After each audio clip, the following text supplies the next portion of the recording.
Well, good morning. Here I am again. I've just got back from the doctor, and her examination of me led her to say that I was more bent than before, which I suppose is only natural. But she was referring to these, my fingers, which are all, well, you probably can't see it there, but you see how fat my knuckles are. But anyway, my index fingers form a V no matter what I do if you put them together. But she says to keep the knitting up because that helps it. And it's not my imagination, I have got a bulge in the middle of my spine, in the thoracic region, which is probably causing the spasms that I get in my rib cage, which not even the bloody morphine will stop. And she says my hips, she used a word, are, well, there's something in the way that I walk that tells her that my hips have done something they shouldn't have. So there's deterioration there. And the very hot, explosive feeling I sometimes get in my knee is because they're falling apart too. And, well, need I go on? I'm fucked, basically. But enjoying myself. And that's the most important thing. Don't you like this shirt? I do. It's lovely. Do you know, when we were in Paris, I searched everywhere for something like this, and would you believe I got this in bloody Matalan of all places? We decided we'd go in there when we were at PC World, have a look, see what they've got, and we ended up spending a bloody fortune in there. Bought quite a number of things, but there's hats and stuff, but I really like this shirt. It's nice and loud, but tasteful. They had something else there that was far too like a yob shirt. Not that I'm a snob or anything. Not at all. But I just had a really nice email. Do you know, I wrote a little while ago on a piece on my blog about how I feel that although I have a very good life and I can do as I please, well, as far as my body will let me, but you know what I mean, I'm free to do as I please. I have this man who adores me, and you know, we're coming up to our 30th anniversary in a couple of weeks. That just seems astonishing. But anyway, I've got him, and I've got my dogs, I've got my knitting, and I've got my dyeing, all that. I can really just do whatever I please, but I still felt that I wouldn't be what you'd call a success. I am on a personal level because I used to be totally off my rocker, and I'm not now. You know, I've sorted a lot of stuff out and I'm just not the person I used to be. I truly have been born again in the true sense of the word, or the phrase I should say. None of this other twatty stuff where people think they've been born again and they haven't. They're just the same twat as they always were. Nothing's really changed. They've just become obsessed with something else.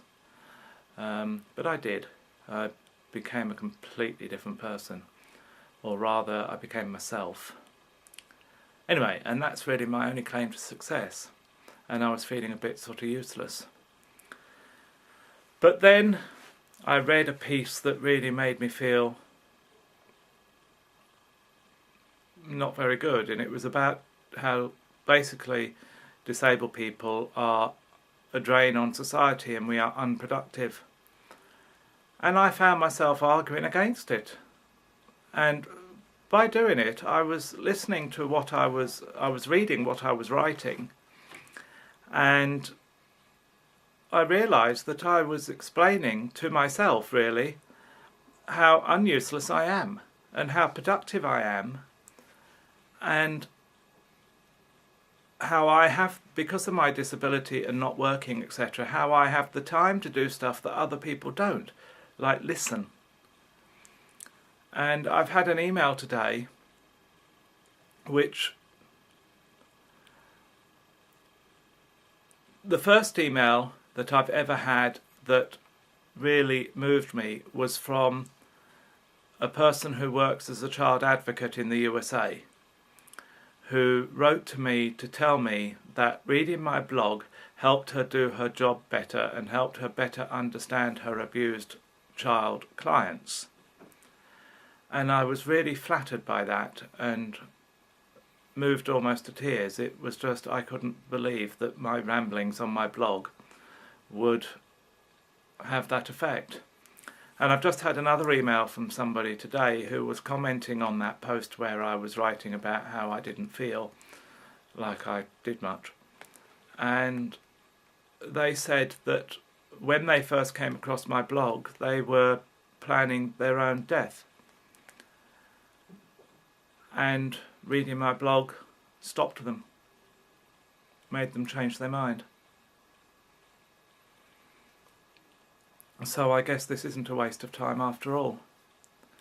I do quite like this video idea because it's better than writing, I think, because I tend to edit when I'm writing, and like this I can't really. You know, this is what you get, me. And if I swear, it was a very rare occurrence, I might add. I don't normally swear. I think that's the bloody door's just gone downstairs. But I think it was just post coming through. I don't think it was anybody knocking.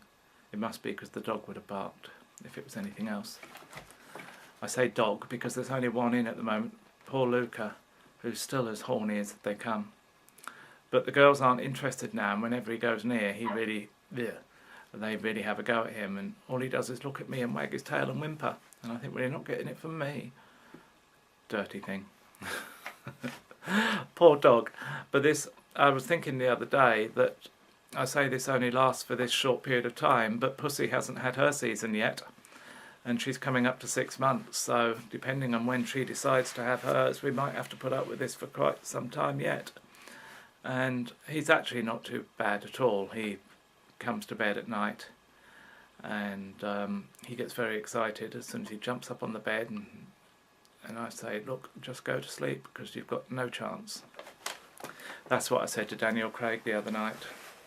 Just go to sleep, I've got no chance. You've got no chance. I mean, that was a Freudian slip, wasn't it? Because I certainly haven't got any chance at all. Be just by luck if he calls me and say, no, sorry Daniel, I'm all ready to... let's not go there. Naughty boy. But anyway, so I saw my doctor. Did I tell you that? Well, I did. And we had a nice little chat and had a hug and a kiss when we leave. I get on really well with my doctor, and she gets on well with me, obviously. And we chat about things. And as she said to me today, she said, because I have this hang-up about my drugs, and I feel like a naughty boy when I'm in a lot of pain and I take drugs. And I know, and I'm not going to bother explaining. But this is the sort of effect, you see, that abuse has. Sorry, I stopped because I could hear somebody out in the garden moaning, and I'm wondering if I have to go and rescue someone. No, everything's okay. Anyway, and she put her hand on mine and she said, we're partners in this. I'm not going to tell you off. You're not going to get into trouble. Because that's what I worry about. Or if I take this amount, I'm going to get into trouble. Or she's going to take all my drugs away. Oh God, doesn't that sound bad? Take all my drugs away. But you know what I mean. I mean, for fuck's sake. Try living with this. Anyway, listen, I've got to go because this thing, I won't have to edit it if I stop now. Because I've been prattling on for 10 minutes. Anyway, have a really good day. I'm having John home tonight. John is home tonight, and we're having kebab as usual. How sad is that? I get really excited at the thought of having a kebab on Friday night. And John being home, of course, but it's nice that we get a kebab. Shish kebab, low fat. Anyone out there? It's a very healthy meal. Lots of salad. And if you can't eat wheat like I can't, then just chuck the pitta. Bye.